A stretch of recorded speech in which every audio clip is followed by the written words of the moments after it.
अस्सलाम वालेकुम, मैं हूं शाहजेब खानजादा। एक वक्त था जब दुनिया में ये तासुर तेज़ी से उभर रहा था कि भारत दुनिया की सबसे बड़ी जमहूरियत है। चमकता दमकता भारत एक सेकुलर मुल्क है, तेज़ी से तरक्की कर रहा है, मईशत मजबूत हो रही है। मगरिब को उम्मीद थी कि बहुत जल्द भारत चीन के सामने खड़ा हो जाएगा। सबसे बढ़कर यह है कि भारतीय वज़ीर आज़म नरेंद्र मोदी को तब्दीली की अलामत करार दिया जा रहा था। ये कहा जाने लगा कि नरेंद्र मोदी की क़यादत में भारत तेज़ी से तब्दील होगा, तेज़ी से तरक्की करेगा। और इस वक्त भारत दुनिया की चौथी बड़ी मईशत है। उसके पास तकरीबन 690 अरब डॉलर्स के ज़र मुबादला के ज़खायर हैं, जो पाकिस्तान से बहुत ज़्यादा हैं। और भारतीय मईशत भी पाकिस्तान से बहुत मजबूत है और दुनिया में मजबूती का पैमाना मजबूत मईशत ही है। भारत की मजबूत मईशत की बुनियाद 90 की दिहाई में रखी गई और फिर मनमोहन सिंह हुकूमत के 10 सालों ने भी इसे आगे बढ़ाने में किरदार अदा किया, बहुत अहम रिफॉर्म्स किए। और फिर मोदी हुकूमत में भी भारतीय मईशत में भरपूर बैरूनी सरमायाकारी आई। मगर साथ ही अब सवालात उठ रहे हैं। सिर्फ भारतीय ओपोजिशन जमाते ही नहीं बल्कि आलमी मीडिया अब भारत में तकसीम की बातें कर रहा है। भारतीय सेकुलरिज्म पर सवाल उठ रहा है और ख़ुद बीजेपी के रहनुमा, आरएसएस के रहनुमा कह रहे हैं कि भारतीय आइन में से सेकुलर का लफ्ज़ निकाल दिया जाए। ऑपरेशन सिंदूर के बाद भारतीय मीडिया का गोदी मीडिया कहकर मजाक उड़ाया जा रहा है। Al Jazeera, New York Times, the Economist और वाशिंगटन पोस्ट तफसीली रिपोर्ट शाया कर चुके हैं। पाकिस्तान से शिकस्त के बाद भारत के चीन के सामने खड़े होने की उम्मीद पर भारत के अंदर से भी और बाहर से भी सवाल उठ रहा है। ये अचानक हुआ क्या, कैसे ये सब कुछ बदला, इसका तफसील से जायज़ा लेंगे और आपको बताएंगे कि ऑपरेशन सिंदूर से पहले ही वज़ीर आज़म मोदी से उम्मीदें बांधने वाले मगरबी ममालिक और मगरबी मीडिया उनके खिलाफ बहुत कुछ लिख रहे थे। नरेंद्र मोदी मुसलसल ऐसे इकदाम उठाते रहे जिसकी वजह से मोदी हुकूमत के बारे में आलमी राय तेज़ी से तब्दील होती गई। मुतनाज़ शहरियत बिल हो या अपोजिशन रहनुमा और मुखालिफ मीडिया के खिलाफ क्रैकडाउन हो, कनाडा और अमेरिका में जाकर वहाँ सिख रहनुमाओं को कत्ल करने की कार्रवाइयाँ या हिकमत अमली हो, या फिर मगरबी ममालिक के एतराज़ के जवाब में तकब्बुर हो, चीन और पाकिस्तान के साथ कशीदगी हो, या फिर नेपाल, बांग्लादेश और मालदीव जैसे हमसाया ममालिक के साथ इख्तलाफात। नरेंद्र मोदी ने पहले खित्ते में भारत को तनहा कर दिया और आज नहीं बल्कि गुज़िश्ता कई बरसों से मगरबी मीडिया को इस बात का एहसास हो गया था। इस हवाले से 2019 में यानी नरेंद्र मोदी की पहली हुकूमत के 5 साल गुजरने के बाद ब्लूमबर्ग में पंकज मिश्रा का एक आर्टिकल छाया हुआ था जिसके मुताबिक भारत के हवाले से अचानक एक नया बयानिया सामने आ रहा है। इससे पहले भारत एक अजीम जमहूरियत के साथ उभरती हुई मुआशी ताकत के तौर पर सामने आ रहा था। उसे चीन के खिलाफ मगरब का अहम शराकतदार करार दिया जा रहा था। 2015 में खुद अमरीकी सदर ओबामा ने नरेंद्र मोदी को रिफॉर्मर इन चीफ कहा था, जो भारत को आगे ले जा सकते हैं। मगर अब जो बयानिया सामने आ रहा है, भारत की सियासत और सिविल सोसाइटी को हिंदू इंतहा पसंदों ने यरगमाल बनाया हुआ है। ये सब पंकज मिश्रा ने लिखा। आर्टिकल के मुताबिक अमरीकी मैगजीन न्यूयॉर्कर में शाया होने वाली रिपोर्ट से पता चलता है कि भारत पर नजरियाती जनूनियों की हुकूमत है जो अपने मकासद हासिल करने के लिए कुछ भी कर सकते हैं। साख की क्या ड्रामाई तब्दीली है, हीरो से जीरो तक। ये सिर्फ एक रिपोर्ट नहीं, पूरा आलमी मीडिया अपनी राय तब्दील करता दिखाई दे रहा था। अगर मोतबर जरीदे टाइम की कवर स्टोरीज का जायजा लिया जाए तो ये वाज़ेह तब्दीली नजर आई। 2012 में टाइम की कवर स्टोरी थी मोदी का मतलब कारोबार।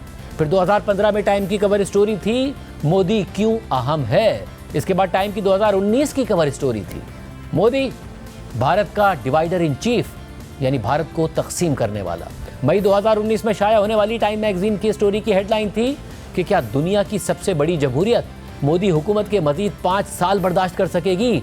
और ये रिपोर्ट आतिश तासीर ने लिखी थी। तफसीली रिपोर्ट में बताया गया था कि किस तरह 2014 में नरेंद्र मोदी के इक़्तिदार में आने के बाद भारतीय कल्चर, मुआशरत और मईशत में तब्दीलियाँ आई और इन तब्दीलियों का जायज़ा लेने के बाद सवाल उठाया गया कि क्या दुनिया की सबसे बड़ी जमहूरियत ये बर्दाश्त कर सकती है। और फिर इस रिपोर्ट के बाद मोदी हुकूमत ने आतिश तासीर की भारतीय शहरियत ही ख़त्म कर दी।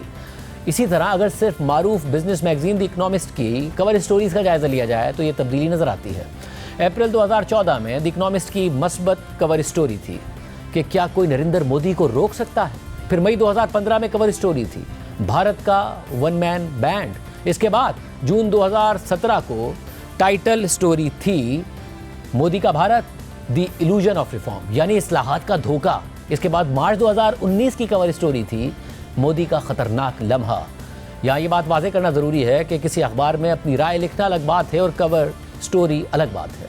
हमने जो आपके सामने रखी वो कवर स्टोरीज थी, यानी इदारे की इदारती राय, और ये राय तेज़ी से तब्दील होती गई। इसके अलावा मारूफ अमरीकी अखबार न्यूयॉर्क टाइम्स ने नरेंद्र मोदी के दौर में सामने आने वाली इंसानी हुकूक की सूरत हाल पर तफसीली रिपोर्ट शाया की। 11 नवंबर को न्यूयॉर्क टाइम्स में एक आर्टिकल शाया हुआ जिसका उन्वान था भारत में तब्दीली मुकम्मल होने के करीब है। इस आर्टिकल में नरेंद्र मोदी की पॉलिसीज़ को तनकीद का निशाना बनाया गया। इसके अलावा न्यूयॉर्क टाइम्स में कश्मीर के हवाले से कई रिपोर्ट शाया हुई, खुसूसी कवरेज दी गई। ये थी चंद अखबारात की राय। अब बात करेंगे अमेरिका के मारूफ मैगजीन न्यूयॉर्कर की उस तफसीली स्टोरी की जिसका उन्वान था blood and soil in Narendra Modi's India, जिसने बीजेपी की सियासत को बेनकाब कर दिया। इस स्टोरी में कई वाकयात और हकाइक सामने लाए गए। रिपोर्ट के मुताबिक सितंबर 1990 में एक सीनियर बीजेपी रहनुमा एल.के. अडवाणी ने बाबरी मस्जिद को गिराकर उसकी जगह मंदिर बनाने का नारा लगाया। अपने इस नारे को मकबूल बनाने के लिए उन्होंने 2 महीने के लिए पूरे इंडिया का सफर किया, जिसे राम रथ यात्रा का नाम दिया गया। अडवाणी रोजाना मुख्तलिफ इलाकों में तकारीर करते, लोगों को इश्तियाल दिलाते कि भारतीय हुकूमत मुसलमानों के हक में उनके लिए पसंदीदगी दिखाती है। इस सब के नतीजे में भारत में फिरका वाराना फसादात हुए, जिनमें सैकड़ों लोग मारे गए। अयोध्या पहुंचने से पहले अडवाणी को गिरफ्तार कर लिया गया, मगर बीजेपी के कारकुन बाबरी मस्जिद की तरफ बढ़ते रहे और रास्ते में सपोर्ट और फंड्स दोनों इकट्ठे करते रहे। 6 दिसंबर 1992 को आरएसएस की क़यादत में एक हुजूम कुल्हाड़ियाँ और हथौड़े लेकर बाबरी मस्जिद पर चढ़ गया और रात तक पूरी इमारत को तबाह कर दिया। मस्जिद को मस्मार करने से पूरे भारत में हिंदू मुस्लिम फसादात फूट पड़े, मगर आरएसएस को इस सब का सबसे ज़्यादा फायदा हुआ। उसकी मेंबरशिप में बेपनाह इजाफा होने लगा और सिर्फ 2 सीटें रखने वाली बीजेपी 1996 के इंतखाबात के बाद मुल्क की सबसे ज़्यादा सीटें जीतने वाली जमात बनकर सामने आई। बाबरी मस्जिद से जुड़े इस सारे फसाद में एक बहुत नामवर भारतीय दानिश्वर आशीष नंदी ने आरएसएस के मेंबर्स के साथ इंटरव्यूज़ की एक पूरी सीरीज़ की। एक तरबियत याफ्ता माहिर नफ्सियात के तौर पर वो हिंदू कौम परस्तों की जहनीत को समझना चाहते थे। जिन लोगों के इंटरव्यूज़ उन्होंने किए उनमें एक बहुत कम मकबूलियत रखने वाले नरेंद्र मोदी भी थे। आशीष नंदी के मुताबिक उन्होंने नरेंद्र मोदी में एक आमराना शख्सियत की खुसूसियात देखी, उनमें एक कट्टरपन और सख्ती देखी। उनके बकौल मोदी ने एक तसव्वुराती कहानी बताई कि कैसे भारत दुनिया की साजिशों का टारगेट है, जिस साजिश में भारत का हर मुसलमान मुमकिना तौर पर शामिल है। नरेंद्र मोदी का इंटरव्यू करने वाले माहिर नफ्सियात के मुताबिक मोदी हर लिहाज से एक फाशिस्ट हैं, और ये मैं उनकी बुराई करने के लिए नहीं बल्कि उनकी शख्सियत की तशखीस के तौर पर कह रहा हूँ। आर्टिकल में आगे मजीद लिखा है कि साल गुजरते गए, फिर 27 फरवरी 2002 को एक मुसाफिर ट्रेन को गोधरा में रोका गया, जो कि गुजरात का मशहूर शहर है। ये ट्रेन अयोध्या से आ रही थी। बहुत से मुसाफिर वो जगह देखने और वहाँ मंदिर की तामीर के हक में आवाज़ उठाने गए थे जहाँ बाबरी मस्जिद को मस्मार किया गया था। इन मुसाफिरों में से अक्सरियत का ताल्लुक वीएचपी से था, जो कि आरएसएस का एक मजहबी विंग है। जब ट्रेन स्टेशन पर रुकी तो हिंदू और मुसलमान मुसाफिर आपस में जुमले कसने लगे। जब जुमलेबाजी बढ़ गई तो चीज़ें बेचने वाले किसी एक शख्स ने, जो कि मुमकिन तौर पर मुसलमान हो सकता है, जलती हुई आग ट्रेन की तरफ उछाल दी। आग फैलने से मुसाफिर अंदर फंस गए। जैसे ही दरवाज़ा खोला तो आग और फैल गई और 58 अफराद दम घुटने और जलने से मारे गए। जैसे ही यह खबर फैली तो वहाँ की हुकूमत ने आरएसएस के कारकुनों को इजाज़त दी कि वो लाशों को लेकर पूरे अहमदाबाद शहर में मुजाहरे करें, जिसके नतीजे में लोग मुश्तइल हुए और मुसलमानों पर पूरी रियासत में हमले शुरू हो गए। हिंदू मुजाहिरीन के जत्थे गलियों में निकल आए और नारे लगाने लगे कि मुसलमानों से बदला लो और उन्हें ज़िबाह कर दो। चशमदीद गवाहों के मुताबिक एहतजाज करने वालों ने हामला खवातीन को मार डाला, गैंग रेप किए, एक मुसलमान लड़के को ज़बरदस्ती पेट्रोल पिलाया और फिर माचिस मुंह में डाल दी। एहसान जाफरी, जो उस वक्त एक बुजुर्ग कांग्रेसी रहनुमा थे, उन्हें बरहना हालत में शहर भर में घुमाया गया और फिर उन्हें भी आग लगा दी गई। अखबार के मुताबिक इन मुजाहिरों का सबसे भयानक पहलू यह है कि ये ज़्यादातर खुद इंतहा पसंद तंजीम आरएसएस ने प्लान किए थे। बंदूकों और तलवारों से लैस आरएसएस के लोग बाकायदा वोटर लिस्टों, ऑफिशियल डॉक्यूमेंट्स और एड्रेसेस के साथ मुसलमानों के घरों और दुकानों पर हमले करते रहे। अखबार के मुताबिक उस वक्त गुजरात के वजीर आला नरेंद्र मोदी थे, जिन्हें वजीर आला बने 5 माह ही हुए थे। जैसे ही मुजाहिरों में शिद्दत आती गई, मोदी इंतजामिया गायब होती गई। इंडियन फौज को गुजरात में ज़रूर तलब किया गया, मगर फौजियों को मुजाहिरे रोकने के बजाय बैरिक्स में ही रोके रखा गया और मुजाहिरे फैलते चले गए। गुजरात के बहुत से इलाकों में पुलिस न सिर्फ तमाशाई की तरह सब कुछ देखती रही, बल्कि मुतादिद इंसानी हुकूक की तंजीमों का कहना है कि खुद पुलिस भी मुसलमानों के खिलाफ मुजाहिरों और कार्रवाइयों का हिस्सा बन गई। जब ये मुजाहिरे शुरू हुए तो राहुल शर्मा गुजरात के जिला भावनगर में सीनियर पुलिस ऑफिसर और इंचार्ज थे, जहां 70,000 मुसलमान रहते हैं। बाद में उन्होंने अपने हल्फिया बयान में बताया कि उन्हें मुजाहिरे रोकने के लिए हुकूमत से कोई अहकामात नहीं दिए गए। मुजाहिरों के चौथे दिन हज़ारों अफराद का मजमा एक मदरसे मदरसे के बाहर जमा हो गया, जिसमें 400 बच्चे थे। मुजाहिरीन के हाथों में तलवारें और आग लगाने के लिए मिशलें थीं। पुलिस अफसर राहुल शर्मा के मुताबिक ये मजमा बहुत मुनज़्ज़म था और वो बच्चों को मारे जा रहा था। ये सब रोकने के लिए उन्होंने हवाई फायर किए, मगर कोई असर नहीं हुआ। तो उन्होंने अपने पुलिस के जवानों को मुजाहिरीन को रोकने के लिए ताकत के इस्तेमाल का हुक्म दे दिया, जिससे मुजाहिरीन मुंतशिर हो गए। 2 लोग मारे भी गए, मगर बच्चों को महफूज कर लिया गया। यहाँ राहुल शर्मा ने बच्चों को बचा लिया, मगर दीगर इलाकों में बगैर किसी रुकावट के जलाओ घेराव होता रहा और राहुल शर्मा को बजाय इसके कि हीरो के तौर पर नवाजा जाता, उनका तबादला कर दिया गया और उन्हें दफ्तरी काम पर लगा दिया गया। उस वक्त बाबरी मस्जिद की तबाही का आगाज़ करने वाले LK अडवाणी वज़ीर दाखिला बन चुके थे। उन्होंने राहुल शर्मा को कहा कि तुम्हारी वजह से बहुत से हिंदू मारे गए हैं। बहरहाल 3 माह तक ये मुजाहिरे और कार्रवाइयाँ चलती रहीं। जब ये ख़त्म हुए तो 2000 लोग मारे जा चुके थे और 1.5 लाख लोग बेघर हो चुके थे। गुजरात का लिसानी जोग्राफिया ही तब्दील हो चुका था। अब बहुत से मुसलमान वहाँ अहमदाबाद में कच्ची आबादियों में रहते हैं, जहाँ बारिशों में पानी और बदबू में ज़िंदगी गुजारने पर मजबूर हैं। मगर इस सब के बाद मोदी हुकूमत ने हज़ारों बेघर मुसलमानों के लिए कुछ नहीं किया। और जब मोदी से इस हवाले से पूछा गया तो उन्होंने कहा कि ये रिलीफ कैंप्स तो दरअसल बच्चे पैदा करने की फैक्ट्रियां हैं। जो लोग बच्चे पैदा करके तेज़ी से आबादी बढ़ा रहे हैं, उन्हें सबक सिखाना चाहिए। कुछ हिंदू मुजाहिरीन को गिरफ्तार ज़रूर किया गया, मगर चंद दर्जन ही मुजरिम करार पाए। सिर्फ माया कोदनानी वो वाहिद वज़ीर थीं जिन्हें कत्ल, इक़दाम कत्ल और कत्ल की साजिश पर सज़ा हुई। मगर जब नरेंद्र मोदी वज़ीर आज़म बने तो उन्हें भी तमाम इल्ज़ामात से क्लीन चिट दे दी गई। बाद में होने वाली तहकीकात से शवाहिद सामने आ गए कि मोदी की गुजरात हुकूमत की मर्जी से मुजाहिरे हुए। इन सब मुजाहिरों के दौरान एक सीनियर सरकारी अफसर हर्ष मंदिर के मुताबिक वो गुजरात गए और देखकर हैरान रह गए कि बहुत से हुकूमती अफसरान कत्ले आम में खुद हिस्सा ले रहे थे। कुछ ऑफिशियल्स का तो ये भी कहना है कि मुजाहिरे शुरू करने का फैसला ही नरेंद्र मोदी का था। काबीना के एक वजीर हरेन पंड्या ने हल्फन ये बयान दिया कि जिस रात ये मुजाहिरे हुए उसी रात नरेंद्र मोदी के घर उन्होंने मीटिंग अटेंड की थी, जिसमें मोदी ने पुलिस के सीनियर एहलकारों को ये हिदायत दी थी कि हिंदुओं को अपना गुस्सा निकालने दो और रास्ते में मत आओ। एक पुलिस अफसर जिनका नाम संजीव भट्ट है, उनका कहना है कि मुजाहिरों की रात नरेंद्र मोदी ने इस उम्मीद का इजहार किया था कि मुसलमानों को सबक सिखाया जाए ताकि ऐसे वाक़यात दोबारा ना हो। मगर जैसे ही पुलिस अफसर संजीव भट्ट ने यह इल्ज़ाम लगाया तो उन पर एक मुलजिम की हिरासत में मौत का मुकदमा बना दिया गया। और ये वो केस था जो 20 साल पुराना था, फाइलों में पड़ा हुआ था। मगर मोदी के खिलाफ बोलने के बाद 20 साल पुराना केस ऊपर आ गया और 2003 में काबीना के वजीर हरेन पांड्या, जिन्होंने नरेंद्र मोदी पर इल्ज़ाम लगाया था, वो अपनी गाड़ी में मुर्दा पाए गए। उनकी बीवी ने अपने शौहर की मौत को एक सियासी कत्ल करार दिया। इन सब मुजाहिरों के बाद नरेंद्र मोदी पर अमेरिका और बरतानिया ने दाखिले पर ही पाबंदी लगा दी। बीजेपी के सीनियर रहनुमाओं ने मोदी पर तनकीद की और जब 2004 में अटल बिहारी वाजपेयी इलेक्शन हार गए तो उन्होंने अपनी हार की वजह भी नरेंद्र मोदी को करार दिया। मगर गुजरात में नरेंद्र मोदी को सियासी फ़ायदा हुआ। बजाय इसके कि मोदी अपनी इस्लाह करते, उन्होंने हिंदुइज्म की सियासत को आगे बढ़ाया, जिस पर उन्हें भरपूर सपोर्ट मिली। मोदी मुसलमानों के खिलाफ अक्सर बराह रास्त नहीं बल्कि इशारों में बात करते, तकारीर में मुसलमानों को तरक्की में रुकावट करार देते। गुजरात में मोदी उभर रहे थे, मगर भारत के दीगर इलाकों में बीजेपी का ग्राफ नीचे जा रहा था, जिससे मोदी का इंतहा पसंद धरड़ा पार्टी को कंट्रोल करने में कामयाब हो गया। उनका इमेज एक प्रो बिजनेसमैन के तौर पर बनाया गया जो मुआशी तरक्की लाएगा। और आखिर में सुप्रीम कोर्ट की तहकीकाती टीम ने गुजरात के कत्ले आम में नरेंद्र मोदी को तमाम इल्ज़ामात से शवाहिद ना होने की वजह बताकर बरी कर दिया। इंसानी हुकूक की तंजीमों ने इस पर एक सियासी फैसला होने का इल्ज़ाम लगाया। 2007 में CNN IBN चैनल पर एक इंटरव्यू में सहाफ़ी करण थापर ने नरेंद्र मोदी से पूछा कि क्या उन्हें गुजरात में कत्ले आम का अफसोस है, तो नरेंद्र मोदी से कोई जवाब नहीं बन पाया। आखिर में वो इंटरव्यू छोड़ गए। I tell you what the problem is. Even 5 years after the Gujarat killings of 2002, the ghost of Godhra still haunts you. Why have you not done more to allay that ghost? This I gave it to the media persons like Karan Thapar. Let them do and let them enjoy. Can I suggest something to you? I have no problem.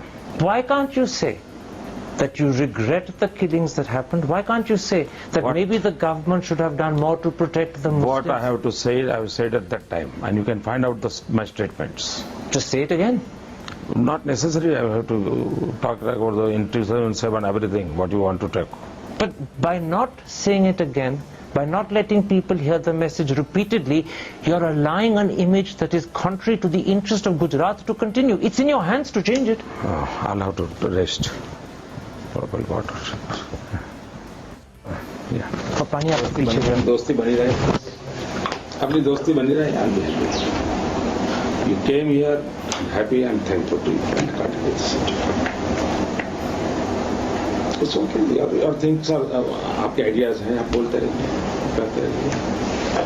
3-4 questions I will attend you. But Modi साहब, मोदी साहब, कल देखो मैं दोस्ताना संबंध बनाना चाहता हूँ, आप उसको कोशिश कीजिए। मुझे एक चीज समझाएं sir. I'm not talking about doing anything wrong. I'm saying why can't you correct the image? फिर 2013 में जब एक और रिपोर्टर ने उनसे पूछा कि क्या उन्हें गुजरात में मुसलमानों के मारे जाने का अफसोस है, तो उन्होंने कहा कि जब कोई गाड़ी चला रहा हो और गाड़ी के नीचे कुत्ते का बच्चा आ जाए तो भी अफसोस होता है। कोई भी व्यक्ति, हम अगर कार चला रहे हैं, अब वी आर अ ड्राइवर और कोई ड्राइव कर रहा है और हम पीछे बैठे हैं, फिर भी एक छोटा कुत्ते का बच्चा भी अगर कार के नीचे आ जाता है तो हमें पेन फील होता है कि नहीं? होता है। मैं अगर मुख्यमंत्री हूँ या नहीं हूँ, मैं एक इंसान हूँ, कहीं पर भी कुछ बुरा होगा तो दुख होना बहुत स्वाभाविक है। मारूफ भारतीय तहकीकाती सहाफ़ी राना अयूब ने भारतीय जरीदे तहलका के लिए 2010 में मोदी के करीब तरीन मुशीर अमित शाह की सनसनीखेज कहानी बयान की। अमित शाह ने गुजरात के वज़ीर आला के लिए नरेंद्र मोदी के इंतखाब में बहुत बड़ा किरदार अदा किया था और फिर उन्हें वज़ीर दाखिला बना दिया गया। सहाफ़ी राना अयूब 5 साल पुराने एक केस की तहकीकात कर रही थी, जिसमें पुलिस ने यह दावा किया था कि उन्होंने एक ऐसे दहशतगर्द को मार दिया है जिसे पाकिस्तान ने नरेंद्र मोदी को कत्ल करने के लिए भेजा था। उस वक्त अफवाहें गर्म हो गईं कि पुलिस मुल्जिमान का इनकाउंटर करके उन्हें ऐसा मुसलमान दहशतगर्द करार देकर हीरो बन रही है जो नरेंद्र मोदी को कत्ल करना चाहते थे, और इस तरह पुलिस अपने इनकाउंटर को छुपा रही है। मगर गुजरात में नरेंद्र मोदी की साख को इससे बहुत फ़ायदा हुआ और गुजरात मुजाहिरों के बाद नरेंद्र मोदी को हिंदुओं को दिफा करने वाले के तौर पर देखा गया। मगर बाद में ये पता चला कि सोहराबुद्दीन शेख, जिस पर ये इल्ज़ाम लगाकर पुलिस ने उसे मार दिया था कि वो एक दहशतगर्द था और उसे पाकिस्तान ने नरेंद्र मोदी को मारने के लिए भेजा था, वो तो असल में एक भत्ताखोर था। उसका साथी और बीवी गवाहों के तौर पर सामने आ गए, मगर कुछ दिन बाद उसकी बीवी को कत्ल करके जला दिया गया और 1 साल के बाद उसके साथी को पुलिस की कस्टडी में कत्ल कर दिया गया। सहाफ़ी राना अयूब को एक पुलिस एहलकार ने बताया कि इस सब में नरेंद्र मोदी के करीबी साथी अमित शाह मुलव्विस हैं। फिर वो पुलिस अफसर सहाफ़ी राना अयूब से कब्रिस्तान में रात 3 बजे मिला और गुलदस्ते में छुपी एक सीडी उन्हें दी, जिसमें अमित शाह का 6 साल का पुराना टेलीफोन रिकॉर्ड मौजूद था। उनके फ़ोन से की जाने वाली कॉल्स और लोकेशन का पूरा रिकॉर्ड था। इस रिकॉर्ड से पता चला कि जिन पुलिस अफसरों ने सोहराबुद्दीन शेख और उसके साथी को मारा था, वो अमित शाह के साथ मुसलसल राब्ते में थे। सहाफ़ी राना अयूब की इस रिपोर्ट के बाद भारत में तहलका मच गया। वफाकी इदारों ने उनसे अमित शाह के फ़ोन रिकॉर्ड की सीडी मांगी, जो उन्होंने फराहम कर दी और चंद हफ्तों में अमित शाह को गिरफ्तार कर लिया गया और इल्ज़ाम था कत्ल और भत्ताखोरी का, यानी वही भत्ताखोरी का इल्ज़ाम अमित शाह पर लग गया जिसमें सोहराबुद्दीन शेख मुलव्विस था, मगर उस पर पाकिस्तान की तरफ से भेजे गए दहशतगर्द का इल्जाम लगाकर पुलिस ने उसे मार दिया था, जिसमें राजस्थान के वजीर दाखिला समेत 20 से ज़ायद ऑफिशियल्स शामिल थे जो मुख्तलिफ अफराद के कत्ल में मुलव्विस थे। फिर सहाफ़ी राना अयूब को पता चला कि अमित शाह इस सब का करता धरता नहीं है। उन्हें उनकी पुलिस सोर्स ने बताया कि पुलिस पर शदीद दबाव है कि अमित शाह के खिलाफ तहकीकात रोक दे और वफाकी तहकीकाती इदारों से सारा रिकॉर्ड छुपा ले, यानी कोई और ताकतवर है जो अमित शाह के जराइम पर पर्दा डालना चाहता है। फिर शवाहिद नरेंद्र मोदी की तरफ इशारा करते रहे, मगर जैसे जैसे शवाहिद मोदी के गिर्द घेरा तंग कर रहे थे, नरेंद्र मोदी सियासी तौर पर मजबूत से मजबूत तर होते जा रहे थे। 2007 में जब नरेंद्र मोदी गुजरात के वजीर आला के लिए दोबारा इंतखाब लड़ने गए तो उन्होंने बाकायदा कांग्रेस के रहनुमाओं को ताना दिया कि कांग्रेस वाले कहते हैं कि मोदी इनका इनकाउंटर कराता है और उसने सोहराबुद्दीन को मरवाया है, तो अवाम बताए कि मैं सोहराबुद्दीन के साथ और क्या करूं, जिस पर जलसे में अवाम ने चिल्लाकर कहा मार दो मार दो। आर्टिकल के मुताबिक नरेंद्र मोदी ताकतवर हो गए और 2012 में वो बीजेपी के सबसे नुमायां लीडर बन गए और लगने लगा कि वो वजारत उज़्मा के उम्मीदवार बन सकते हैं। मोदी खुद को एक विजनरी लीडर के तौर पर पेश करने लगे, जिसने गुजरात की मईशत बदल दी। भारतीय सहाफ़ी प्रसाद के मुताबिक ये दावे एक तसव्वुराती और ख्याली अफसाना थे। नरेंद्र मोदी अपना इमेज बदलने की कोशिशों में मगरबी दुनिया में भी कामयाब हो गए। मगरबी मीडिया मस्बत अंदाज में उनके बारे में बात करने लगा। अमरीकी सदर बराक ओबामा ने खामोशी से उनके अमरीका दाखिले पर पाबंदी हटा दी और उनसे मुलाकात भी की, फिर भारत का दौरा भी किया। 2013 में इख्तिदार में आने के कुछ अरसे के बाद सोहराबुद्दीन केस, जिसमें मोदी के करीबी साथी अमित शाह मुलव्विस थे, उस पर तहकीकात रोक दी गई। 2014 में तो अमित शाह ने अदालती पेशियों में आना भी छोड़ दिया और जब जज ने अमित शाह को पेश होने का हुक्म दिया तो जज का ही तबादला कर दिया गया। दूसरे जज ने भी शिकायत की कि अमित शाह तो अदालत में पेश ही नहीं होते और फिर उन जज लोया ने अपनी दोस्तों और घर वालों को बताया कि इन पर अमित शाह के खिलाफ केस खत्म करने का भरपूर दबाव है और बम्बई हाई कोर्ट के चीफ जस्टिस ने केस खत्म करने के लिए उन्हें $16 मिलियन की ऑफर की है। फिर वो जज लोया पुरस्कार अंदाज में मुर्दा पाए गए। रिपोर्ट्स में हार्ट अटैक बताया गया, मगर मारूफ भारतीय जरीदे दी कैरावान के मुताबिक रिपोर्ट्स में गलत बयानी की गई थी। जज की लाश भी खानदान को हुकूमत ने नहीं बल्कि आरएसएस के मेंबर ने दी थी और वो खून में लथपथ थी। जज लोया की फैमिली ने मौत की तहकीकात का मुतालबा किया, मगर तहकीकात ना हो सकी। फिर अमित शाह का केस एक तीसरे जज एमबी गोसावी को दिया गया, जिसने 1 महीने से भी कम के अरसे में अमित शाह को तमाम इल्जामात से बरी कर दिया।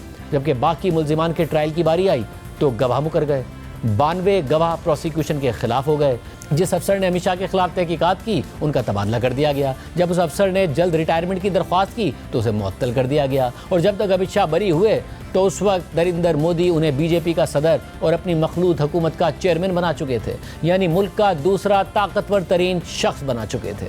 इसके बाद स्टोरी बयान करती है कि कैसे एक के बाद एक अखबार और टीवी चैनल को नरेंद्र मोदी ने कंट्रोल किया। जो एंकर या सहाफ़ी तनकीद करता वो फारिग करा दिया जाता, जो अखबार या टीवी खिलाफ लिखता उसके इश्तिहार बंद करा दिए जाते। करण थापर जिन्होंने नरेंद्र मोदी से गुजरात के कत्लेआम पर सवाल किया था वो भी फारिग कर दिए गए।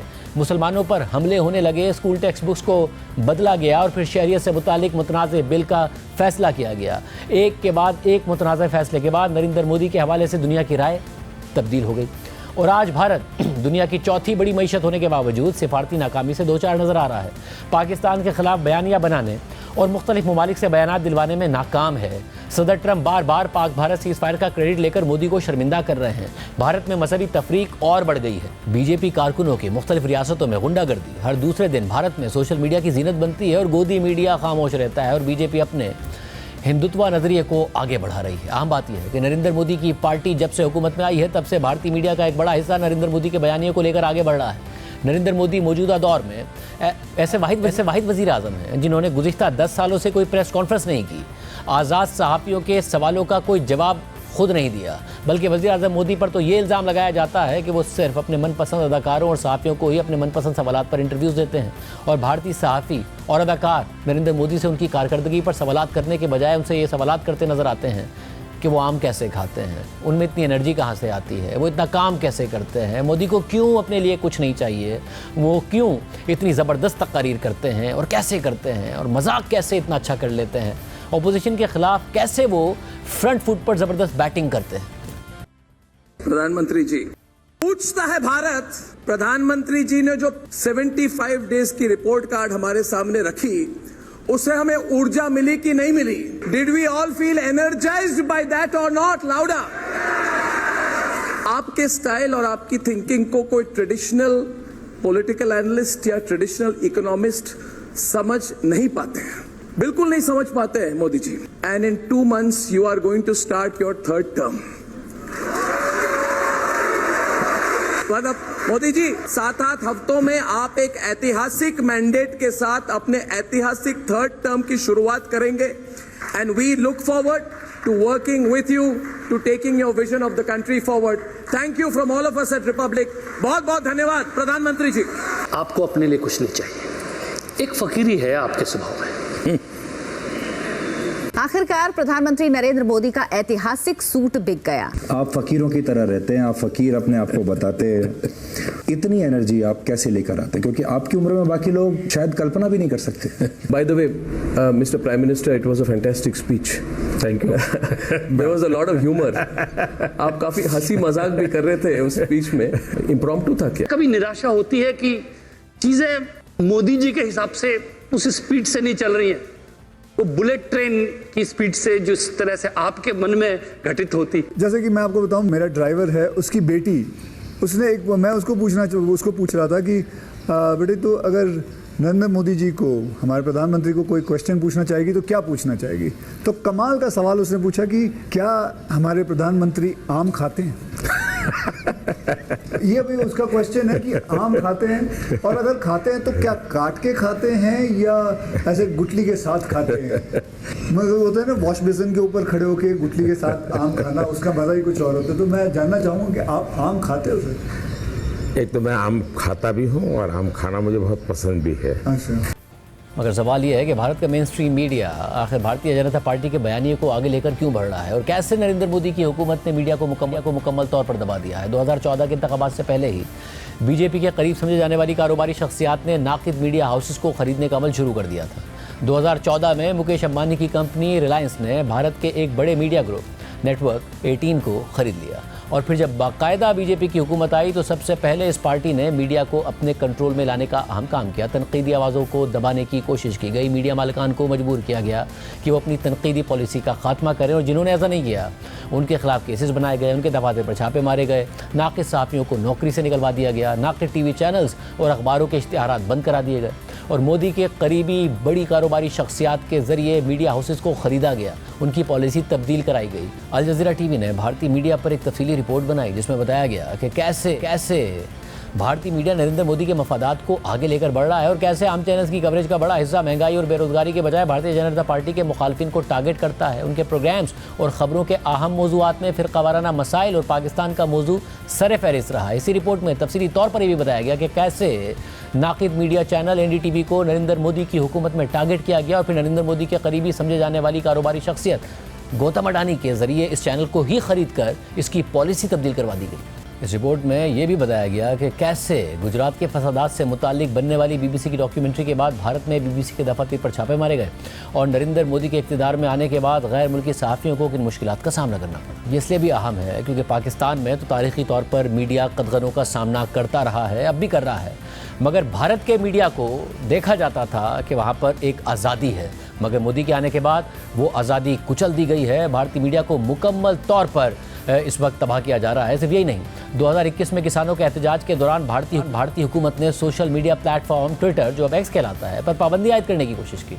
ट्विटर के दफातर पर छापा मारा गया और फिर ट्विटर के बानी और साबिक CEO जैक डोर्सी ने एक इंटरव्यू में दावा किया कि मोदी हुकूमत ने किसानों के एहतजाज के दौरान ट्विटर बंद करने की धमकी दी और मोदी ने उनसे इंडियन सहाफ़ियों के अकाउंट बंद करने का कहा जो हुकूमत पर तनकीद कर रहे थे। गुज़िश्ता दिनों भी पाक भारत तनाज़े के दौरान एक्स के अपने हैंडल ग्लोबल गवर्नमेंट अफेयर्स ने लिखा था कि एक्स को भारतीय हुकूमत की जानिब से एग्जीक्यूटिव अहकामात मौसूल हुए हैं जिसके तहत एक्स को भारत में 8000 से ज़ायद अकाउंट्स को ब्लॉक करना लाजमी करार दिया गया है। इन अहकामात की खिलाफवर्जी की सूरत में कंपनी को भारी जुर्मानों समेत कंपनी के मकामी मुलाजमीन को कैद जैसी सज़ाओं का सामना करना पड़ सकता है। इन अहकामात में भारत में बैनुल अक़वामी न्यूज़ इदारों और मारूफ सारिफीन के अकाउंट्स तक रसाई को रोकने का मुतालबा भी शामिल है। इसके अलावा पाकिस्तान से ताल्लुक़ रखने वाले न्यूज़ चैनल्स, इंटरटेनमेंट के चैनल्स और दीगर यूट्यूब चैनल्स पर भारत में पाबंदी आयद कर दी गई और सेलिब्रिटीज़ के सोशल मीडिया अकाउंट्स पर भी पाबंदी लगा दी गई। इससे पहले एमनेस्टी इंटरनेशनल ने जब भारतीय हुकूमत पर तनकीदी रिपोर्ट जारी की तो CBI ने एमनेस्टी इंटरनेशनल के मुतादिद दफातर पर छापे मारे और इस माहौल में मेन स्ट्रीम मीडिया एक वॉच डॉग के तौर पर मुकम्मल नाकाम हो चुका है और इस पूरी सूरत हाल का फ़ायदा उठाकर नरेंद्र मोदी की जमात ने भारत में एक फ़ेक न्यूज़ की इंडस्ट्री को जन्म दे दिया है। भारतीय जनता पार्टी ने बाकायदा फ़ेक न्यूज़ फैलाने के लिए एक मुनज़्ज़म टीम बनाई है जो गलत खबरें फैलाकर अवाम में पार्टी का नज़रिया आगे बढ़ाती है, मुखालफिन के साथ गलत और बेबुनियाद बातें मंसूब करके उन्हें टारगेट करती है, मुसलमानों के खिलाफ नफरत फैलाती है, हिंदू शनाख्त को ख़तरे में दिखाती है और फसादात को जन्म देती है। और जो मीडिया चैनल या वेबसाइट फैक्ट चेकिंग के जरिए इन खबरों को गलत करार देते हैं उन्हें भारतीय जनता पार्टी या तो मुल्क बदर करने की धमकी देती है या उनके मालिकान के खिलाफ केसेस बनाकर उन्हें हिरासा करती है। भारत में फेक न्यूज़ का ट्रेंड दुनिया के मुकाबले में सबसे ज़्यादा तेज़ी से फैल रहा है। इतनी तेज़ी से फैल रहा है कि वर्ल्ड इकोनॉमिक फोरम की हालिया रिपोर्ट में मिस इन्फॉर्मेशन को भारत के लिए सबसे बड़ा खतरा करार दिया गया है और व्हाट्सएप भारतीय फेक न्यूज़ इंडस्ट्री का सबसे बड़ा टूल बन गया है। व्हाट्सएप के जरिए ही बीजेपी अवाम को गुमराह कर रही है, प्रोपेगेंडा कर रही है। गुज़िश्ता 10 सालों से व्हाट्सएप पैगामात और वीडियोज़ के जरिए हिंदू शहरियों के जहन में यह खौफ बिठाने की मुनज़्ज़म मुहिम चलाई गई है कि उनकी शनाख्त को ख़तरा है और नरेंद्र मोदी ही उस शनाख्त को बरकरार रखने के मुहाफ़िज़ हैं। सिर्फ यही नहीं, गुज़िश्ता इंतखाबी अमल से पहले और इस अमल के दौरान बॉलीवुड इंडस्ट्री के बड़े बड़े अदाकार, हिदायतकार और गुलकार भी नरेंद्र मोदी की तारीफ़ करते नजर आए हैं। बॉलीवुड की इंडस्ट्री के बायनाज़ चेहरे अब बाकायदा नरेंद्र मोदी की हिमायत में खड़े हो गए हैं और ये मामला भी अपोजिशन जमातों के लिए एक बहुत बड़ा चैलेंज है। वो बॉलीवुड जो एक दौर में सेकुलर भारत का चेहरा समझा जाता था, आज वो नरेंद्र मोदी के विजन को लेकर आगे बढ़ रहा है और जिन बॉलीवुड स्टार्स ने आवाज़ उठाई उनकी हुब्बुल वतनी पर सवालात उठाकर और भरपूर प्रोपेगेंडा करके उन्हें खामोश करा दिया गया। यहाँ तक कि माजी में बीजेपी के साथ काम करने वाले भारत के सियासतदान प्रशांत किशोर ने बीजेपी की आइडियोलॉजी पर तबसरा करते हुए यहाँ तक कह दिया कि बीजेपी आवाम से सिर्फ वोट नहीं चाहती बल्कि इससे ज़्यादा चाहती है। वो अपने वोटर्स पर साइकोलॉजिकल डोमिनेंस चाहती है, यानी आपने क्या खाना है, क्या पहनना है, किससे दोस्ती रखनी है, ये सब प्रोग्राम में ब्रेक शामिल करते हैं, उसके बाद जिक्र होगा कि क्या 10 मुहर्रम के बाद पाकिस्तान का सियासी मंजरनामा बदलने जा रहा है। एक ब्रेक के बाद तहरीक इंसाफ ना सिर्फ हुकूमत के खिलाफ 10 मुहर्रम के बाद एक तहरीक चलाने की तैयारी कर रही है, बल्कि ये इल्ज़ाम भी लगा रही है कि वफाकी हुकूमत खैबर पख्तूनख्वा हुकूमत के खिलाफ साजिश कर रही है और उसे गिराने की कोशिश कर रही है। वज़ीर आला खैबर पख्तूनख्वा अली अमीन गंडापुर का कहना है कि 10 मुहर्रम के बाद तहरीक शुरू होगी, मुल्क को जो चला रहा है हम उसी से मुज़ाकरात करेंगे। मैं तमाम इदारों को चैलेंज करता हूँ कि जितना जोर लगाना है लगा लें, और अगर आपने हमारी हुकूमत गिरा दी तो मैं सियासत छोड़ दूंगा। जबकि इसी दौरान ये खबरें भी आई कि मौलाना फजलुर रहमान से खैबर पख्तूनख्वा में इन हाउस तब्दीली के लिए रब्ता किया गया था, ताहम उन्होंने मना कर दिया। इन अफवाहों ने मजीद जोर उस वक्त पकड़ा जब बुध के दिन वज़ीर आज़म शहबाज शरीफ से गवर्नर खैबर पख्तूनख्वा फैसल करीम कुंडी और ANP के सदर अमर वली खान ने मुलाकातें की। जबकि जियोनी से गुफ्तगू करते हुए खैबर पख्तूनख्वा के गवर्नर फैसल करीम कुंडी ने कहा कि सूबाई असम्बली में अपोजिशन के पास 52 या 54 अराकीन हो चुके हैं। जिस दिन असम्बली में हमारा एक भी रुकन ज़्यादा हुआ तो हमारा जमहूरी हक है कि अदम एतमाद देकर आएँ। वफाकी हुकूमत खैबर पख्तूनख्वा हुकूमत गिराने के हवाले से तमाम खबरों की तरदीद कर रही है और ये भी कह रही है कि तहरीक इंसाफ अगर बराह रास्त इस्टेब्लिशमेंट से बात कर सकती है तो करके देख ले। PTI को बिलाखिर बात सियासी क़ुव्वतों से करना होगी। तो फिर 10 मुहर्रम के बाद क्या होने जा रहा है, पूरी सूरत हाल पर बात करेंगे। सीनियर साहब की तज़कियाकार मुनीर फारूक साहब और मंसूर अली खान साहब हमारे साथ मौजूद हैं। आप दोनों का बहुत शुक्रिया। मंसूर अली खान साहब, क्या लगता है आपको कि 10 मुहर्रम के बाद कोई सियासी मंजरनामा बदलेगा, या तो खैबर पख्तूनख्वा में हुकूमत की सूरत में, या फिर तहरीक इंसाफ के लिए कोई ऐसी राह हमवार होगी उनके एहतजाज के नतीजे में कि डायलॉग का रास्ता खुल जाएगा वहाँ जहाँ वो डायलॉग करना चाहते हैं? बहुत शुक्रिया शाहजेब। देखिए, सबसे पहले बात तो अगर हुकूमत की तब्दीली की हम करें खैबर पख्तूनख्वा के हवाले से, मुझे ये लगता है कि विफाक इस वक्त जो है, या विफाकी हुकूमत कम अज़ कम जो है वो नंबर गेम्स के हवाले से चूँकि अभी तक अनश्योर है, तो इसलिए वो अपने कार्ड्स अभी दिखा नहीं रही। पस पर्दा कोशिशें हो रही हैं, राब्ते ज़रूर हो रहे हैं, लेकिन जब तक उनकी नंबर गेम कम्प्लीट नहीं होती वो ये चाहते नहीं हैं कि पब्लिकली इसको एक्सेप्ट करें कि हाँ जी वो कोई तब्दीली करना चाहते हैं। लेकिन दूसरी जानिब अगर किसी अवामी तहरीक की बात की जाए तो मेरे ख्याल में जितने भी एहतजाज अब तक पाकिस्तान तहरीक इंसाफ की जानिब से हुए 8 फरवरी के बाद, इस मरतबा पाकिस्तान तहरीक इंसाफ की पोजीशन जो है वो एट इट्स वीकेस्ट है। और मैं इसकी 7 मुख्तलिफ वजूहात आपको बता सकता हूं कि क्यों ये वजह है। एक तो पंजाब के अंदर जो है वो लीडरशिप में आपस में बहुत लड़ाइयाँ चल रही हैं, और लड़ाइयाँ सिर्फ इंटर पंजाब नहीं चल रही, बल्कि जो इनकी सेंट्रल लीडरशिप है उनका और पंजाब की लीडरशिप के दरमियान भी आपस में ताल्लुकात कोई ज़्यादा अच्छे नहीं है। यहाँ तक कि आलिया हमजा को बीच में हटाने की पूरी भरपूर एक कोशिश भी की गई। खैबर पख्तूनख्वा में अली अमीन गंडापुर और जुनैद अकबर का जो ग्रुप है वो आपस में दस्तो गिरबान है, वो ज़्यादा एक दूसरे से बातचीत नहीं करते। उसके बाद बैरिस्टर गौहर की अपनी गिरफ्त जो है, तीसरी वजह बैरिस्टर गौहर की अपनी गिरफ्त पार्टी के अंदर जो है वो काफ़ी वीक है। अलीमा खान साहिबा उस पर बहुत ज़्यादा डिक्टेट करती हैं, जिसकी वजह से एक ये प्रॉब्लम है। चौथी वजह जो है वो असद कैसर साहब का जो ग्रुप है, जो मौलाना फजलुर रहमान साहब को साथ लेके चलना चाहता है, लेकिन अली अमीन गंडापुर का ग्रुप जो है वो नहीं चाहता कि असद कैसर साहब मौलाना साहब के साथ किसी किस्म का कोई ब्रेक थ्रू करें। पांचवी वजह जो है उनकी सोशल मीडिया टीम, जो कि इस वक्त अपनी पार्टी की लीडरशिप के बिल्कुल कोई कहना नहीं मानती, वो अपने रास्ते पे चलती है।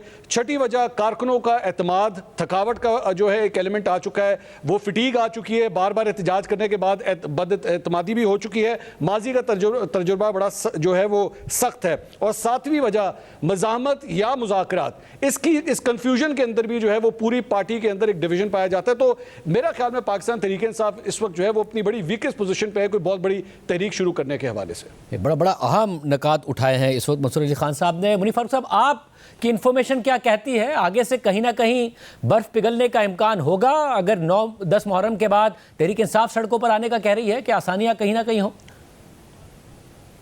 बहुत शुक्रिया शाहजेब साहब। देखिए, एक इम्पॉर्टेंट फैक्टर तो ये है कि अभी तक ऐसे कोई वाज़े शवाहिद नहीं मिल पाए जिसकी बिना पर हम ये कंक्लूड कर सकें। ठीक है, सियासतदानों का मिलना, सियासी कोशिश तो अपनी जगह, लेकिन जो अब तक मैं इस मामले पर तहकीक कर पाया हूँ, एक तो ये कि कोई इतनी कीननेस नहीं है कि खैबर पख्तूनख्वा के अंदर पाकिस्तान तहरीक इंसाफ की हुकूमत को गिराया जाए। वो इसलिए क्योंकि आपको पता है बदकिस्मती से एक दफ़ा फिर ये दहशतगर्दी से इन्वेस्टेड एक पूरा सूबा है, तो एक नया चैप्टर खोलने की जरूरत है। इसलिए क्योंकि गंडापुर साहब तो is actually playing by the rules, वो तो जो चीज़ें होती हैं वो कर लेते हैं, वो अलग बात है। उनकी एक पब्लिक पोजीशन और है, और ये मैं मुतअद्दिद दफ़ा आपके सामने भी अर्ज कर चुका हूँ कि जब उनको किसी जगह पर बुलाया जाता है या उनसे बात की जाती है तो वो बहुत तरीके से और महज़ब अंदाज में मामला करते हैं। और वो अलग बात है, मैं दोबारा कहूंगा कि वो खान साहब से लॉयल है, उनकी रिहाई चाहते हैं, लेकिन वो बिगाड़ते नहीं है, ना ही वो उस जगह पर जाते हैं जहां से मामला पॉइंट ऑफ नो रिटर्न पे चला जाए। हाँ, उनको पिछले नवंबर के बाद वार्निंग जरूर दी गई थी और अभी तक तो कुछ ऐसा नहीं हुआ जिसके बाद जरूरत पड़े कि उन्हें दोबारा वार्न किया जाए। लेकिन जहां तक बात ये तहरीक की है, देखिए अगर हम एक सेकंड के लिए एस्टैब्लिशमेंट के एलिमेंट को साइड पर रखें तो तहरीक के लिए कोई कैटलिस्ट तो चाहिए होता है, कुछ चिंगारी तो चाहिए होती है आपको। जिस तरह अभी मंसूर अली खान साहब ने भी बताया, देखिए उनके पास कोई कैटलिस्ट तो है नहीं इस वक्त पाकिस्तान तहरीक इंसाफ के पास। एस्टैब्लिशमेंट के खिलाफ कोई लेवरेज नहीं है, आप कितने लोगों को बाहर निकाल लेंगे और क्या कर लेंगे और उससे कितना दबाव डाल लेंगे एस्टैब्लिशमेंट के ऊपर। को आपको मुद्दा भी तो चाहिए, वो मौजूद नहीं है इस वक्त पाकिस्तान तहरीक इंसाफ के पास। देखिए इलेक्शन में धांधली, हमारा लीडर अंदर है, मुलाकात नहीं होने देते, ये सब कुछ हो गया। ये चीजें विद एवरी पासिंग डे पुरानी भी हो रही हैं, इनकी लाइफ भी खत्म हो रही है। आप रोज या तो हो ना कि एक ऐसा ऑनगोइंग चीज हो कि अच्छा जी आज वो एक जेल में थे तो आज उन्हें अब हमने डेथ सेल में डाल दिया है खुदा ना खास्ता, या अब ये हो गया तो चलो एक नई चीज आए। एक स्टैटिक सी पोजीशन है जो चल रही है, चले जा रही है, उस पर तो कोई तब्दीली नहीं। दूसरी बात शाहजेब साहब, जो असल खबर है वो बेसिकली ये है कि जो इस वक्त एस्टैब्लिशमेंट के अंदर सोच है वो तो अपने तर्ज पर इमरान खान साहब को इररेलेवेंट समझ रहे हैं, और जो फर्दर चीज है वो तो अब निजाम की कंटिन्यूटी की बातें वहां पर हो रही हैं कि जो निजाम चल रहा है इसको कंटिन्यू कैसे रखा जाए, और ये क्योंकि डिलीवर कर रहा है तो जरूरत इस बात की है कि इसको कंटिन्यू करना चाहिए और इसको आगे चलना चाहिए। नंबर 2 ये कि जो बैरूनी इंटरवेंशन की बातें थी कि खान साहब के लिए कोई होगा, ये अब मैं आपको कंफर्म कर सकता हूं कि जो फील्ड मार्शल साहब की मुलाकात थी उससे पहले भी काफ़ी पहले इमरान खान साहब के हवाले से डिस्कशंस या इंफॉर्मेशन ऑलरेडी अमेरिका के पास जा चुकी थी, इवन ट्रंप एडमिनिस्ट्रेशन के अंदर, और ये मैं आपको कंफर्म कर सकता हूं। और कोट एंड कोट कोई इंटरेस्ट शो नहीं किया गया, लेट अलोन के कोई कीन हो, इंटरेस्ट कोई शो नहीं किया गया कि इमरान खान साहब की रिहाई मुमकिन होनी चाहिए। अदरवाइज ये भी आपको पता है कि प्रेसिडेंट ट्रंप जिस तरह के गैर रवायती सदर हैं, इवन उनके डिफेंस सेक्रेटरी या उनके सेक्रेटरी ऑफ स्टेट को नहीं पता होता कि किसी शख्सियत से मिलकर डोनाल्ड ट्रंप क्या करेंगे, उनसे मिलने के बाद प्रेस ब्रीफिंग में क्या कहेंगे। लिहाजा कुछ भी ऐसा नहीं हुआ जो कि इमरान खान साहब के हक में जाता हो बदकिस्मती से। सो वहां पर भी कोई दबाव तो जो अब तो बातें ये होती है कि जी रेलेवेंस नहीं है। और मंसूर खान साहब, हमने हिस्टोरिकली देखा है इवन डिक्टेटरशिप्स में भी कि जब सख्तियां हों तो चौथे साल में जाके कहीं ना कहीं कमज़ोरियां नज़र आना शुरू हो जाती हैं। फिर जो पार्टी होती है जिसके ऊपर सख्तियां हो रही होती हैं, उनके रिहा होने का सिलसिला शुरू होना, रिहा होने से या नज़रबंदी का सिलसिला शुरू हो जाता है जेलों से। इस वक्त चौथे साल में चले गई है इमरान खान साहब की हुकूमत जाने के बाद, अप्रैल 2022 में गई, मगर नज़र ऐसा आ रहा है जैसे चाहे अदलिया की हद तक हो या फिर जो बैरूनी प्रेशर है उसकी हद तक हो कि निज़ाम के ऊपर दबाव कम होने की बजाय ऐसा लग रहा है निज़ाम मजबूत ही होता जा रहा है और सख्तियाँ कम होने की बजाय बढ़ती। ये आपको लगता है ये सस्टेनेबल है? क्योंकि चौथा साल है और ऐसा कुछ नज़र नहीं आ रहा कि जो इमरान खान साहब के हक में जा रहा होगी। देखिए शाहजेब, मेरा ख्याल में पाकिस्तान जो है एक बड़ा अनप्रेडिक्टेबल मुल्क है। यहाँ पे आपको नहीं पता लगता कि किस वक्त जो है वो पेज जो है वो टर्न हो जाए। इमरान खान साहब के हवाले से भी जो है वो ठीक है, इरिटेंट्स ज़रूर मौजूद थे उनकी 3.5 पौने 4 साल हुकूमत के अंदर, लेकिन आखिरी वक्त में जाके जो है वो चीज़ें एकदम ख़राब होना शुरू हो गई। लेकिन हाँ, ये हकीकत है कि इस वक्त कम अज़ कम कोई ऐसी चीज़, कोई ऐसा इरिटेंट मौजूदा सेटअप पे फ़िलहाल नज़र नहीं आ रहा जो उनको प्रॉब्लम क्रिएट करे। दूसरी बात ये कि पाकिस्तान और भारत के दरमियान जो जंग हुई और पाकिस्तान जिस तरह उसमें से फाते निकला, तो इस हुकूमत को जो है ना एक बूस्टर मिल गया है। वो बूस्टर जो शायद इस जंग से पहले नहीं था। लोगों ने भी अब कहना शुरू किया कि नहीं, वाकई पाकिस्तान की अफवाज और ये जो सेटअप है इसने बड़ा कमाल किया है, भारत के खिलाफ इतनी बड़ी जंग जीती है। और उसके बाद बैन अल-अक़वामी तौर पर भी ये एक्सपेक्ट किया जा रहा था, पाकिस्तान तहरीक इंसाफ बहुत ज़्यादा रिलाई कर रही थी इस बात के ऊपर कि डोनाल्ड ट्रंप की हुकूमत जब आएगी तो अमेरिका का प्रेशर आना शुरू होगा। वो लोग पिछले 5-6 साल को मॉनिटर कर रहे थे कि एक वक्त था कि जो बाइडन जो है वो मुल्क के वज़ीर आज़म से फ़ोन पर बात नहीं करता था, और यहाँ पे एक ही महीने में मार्को रूबियो के पता नहीं कितने फ़ोन कॉल अब तक वज़ीर आज़म को आ चुके हैं। ट्रंप इंतजामिया पूरी तरह कोऑपरेट कर रही है पाकिस्तान की हुकूमत के साथ। तो ये वो रिजल्ट नहीं है जो पाकिस्तान तहरीक इंसाफ एक्सपेक्ट कर रही थी। तो अभी तक चाहे बैन अल-अक़वामी अमूर के हवाले से देखें, अदालती अमूर के हवाले से देखें, सियासी मामलात के हवाले से देखें, मुआशी एंगल्स के ऊपर देखें, IMF के लोन्स की अगर हम बात करें वो भी पास हो रहे हैं, तो ऐसा कोई इरिटेंट फिलहाल नहीं है। लेकिन दोबारा जिस तरह मैंने शुरू में बात की कि पाकिस्तान एक बहुत अनप्रेडिक्टेबल मुल्क है, कौन सी चीज़ किस वक्त चिंगारी बन के एक बड़ी आग बन जाए जाए, ये पहले से प्रिडिक्ट करना बहुत मुश्किल काम है। मगर मंसूर, बाजी में ये भी हुआ कि जब आपका जो मुखालिफ है वो ख़तरा कम लगने लगे और आपको लगे कि आप इतने अब सेफ हो गए हैं कि बैरूनी दबाव भी नहीं है, इकोनॉमिक के पॉइंट ऑफ व्यू से भी एक स्टेबिलिटी नज़र आती है, तो ऑपोजिशन के लिए फिर उस वक्त भी आसानियां शुरू होती हैं। आपको उस तरफ कोई ऐसा मूड नहीं लग रहा कि जी ठीक है, मुस्तहकम हो गए, विद इन इंस्टीट्यूशन भी पॉपुलर हो गए पाक भारत जंग के बाद, या जो बैरूनी इंस्टीट्यूशन के अलावा भी तनकीद हो रही थी वो भी ख़त्म हो गई, तो कुछ रिलैक्सेशन नज़र आती है, वो मूड नहीं लग रहा? नहीं, बिल्कुल भी नहीं। पाकिस्तान तहरीक इंसाफ के, बल्कि मैं ये कहूँगा कि इस जंग के बाद तो हालात बैड टू वर्स हो गए हैं। ख़ास तौर पे जो एक हुक्म आया मखसूस नशिस्तों के हवाले से, जो फैसला आ गया जिसके ऊपर इलेक्शन कमीशन ने अब अपना काम करना शुरू कर दिया है, तो इसका मतलब है कि हालात जो है वो और भी ख़राब हो गए। और उसके बाद पंजाब असम्बली के स्पीकर की जानिब से 26 अरकान के खिलाफ जो है वो रेफरेंस फाइल कर देना, उनको डी सीट करने का एक जो प्रोसेस है उसको शुरू कर देना। अब आने वाले 1-2 महीने के अंदर 9 मई के हवाले से केसेस के बारे में बताया जा रहा है कि वो भी प्रोसेस जो है वो शुरू हो जाएगा। तो इसका मतलब है कि हालात जो है वो पहले से भी ज्यादा खराब होना शुरू हो गए हैं। और इसके साथ साथ इमरान खान साहब के खिलाफ कुछ जो बड़े केसेस हैं उसमें अगर चंद वादा माफ गवाह भी अगर बीच में आ गए और उन्होंने आके गवाही दे दी, तो फिर इमरान खान साहब के लिए मुश्किलात और भी बढ़ जाएंगी, जिसकी वजह से मेरा ख्याल में ये जो अवामी तहरीक जो शुरू भी की जा रही है, ये शायद एक रास्ता है कि किसी तरह मज़ाहमत करने के साथ साथ मुज़ाकरात कर लिए जाएं और उसके बाद अपने लिए कोई बेहतर डील निकाल ली जाए। मुनीब, आप इस हवाले से बड़ी अहम खबरें देते रहे हैं और जाहिर है अब जो इस पॉइंट पर आपको लगता है कि क्योंकि 3 साल हो गए फिर इमरान खान साहब को कैद में एक लंबा अरसा हो गया, कि कोई नरमी हो सकती है या मज़ीद सख्तियां ही आने जा रही हैं? देखिए, ये बात तो बिल्कुल दुरुस्त है कि अनप्रेडिक्टेबल नेचर है हमारे मुल्क में, खासतौर पर सियासत के अंदर। लेकिन हमने जो माजी की देखा है या जो तारीख देखी है उसमें तो यही देखा है कि किसी को निकाला जाता था तो वो फिर 1-1.5 साल के बाद उससे हालात बेहतर हो जाते थे। यहाँ 3 साल हो गए हैं, कुछ फर्क नहीं पड़ा।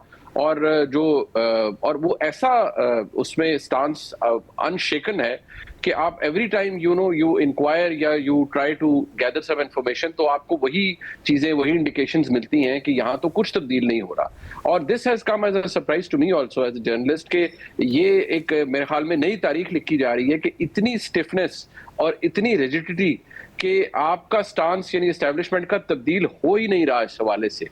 एंड ये भी है कि पोजीशन ऑफ स्ट्रेंथ पर ऑलरेडी जा चुके हैं, एस्टेब्लिशमेंट की पावर पीक कर रही है, 3रे साल के अंदर है।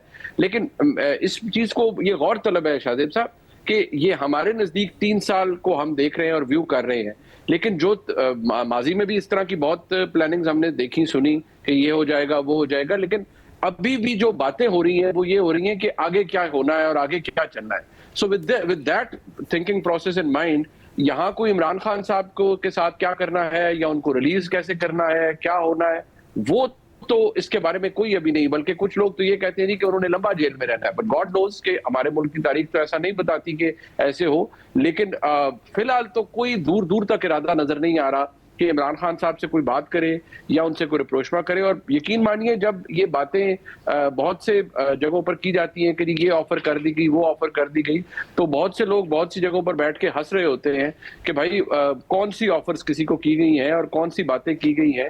ये जितनी फैलाई जाती हैं उतनी वो बाउंस बैक करती हैं। और अगर आप तज्जियाती तौर पर भी, मैंने ये ट्वीट किया कि भाई आप देखिए, तज्जियाती तौर पर भी कौन चाहेगा कि इमरान खान साहब मुल्क से बाहर चले जाए, क्योंकि द मोमेंट इमरान खान साहब goes out of the country, वो को 10-12 इंटरव्यूज देंगे और रोज बैठकर इस निज़ाम को और एस्टेब्लिशमेंट को लताड़ेंगे, तो कौन चाहेगा वो मुल्क से बाहर जाए। बहुत शुक्रिया नाज़रीन, तज़िया आपने सुना, हमें तहरीर दीजिए। अल्लाह हाफ़िज़।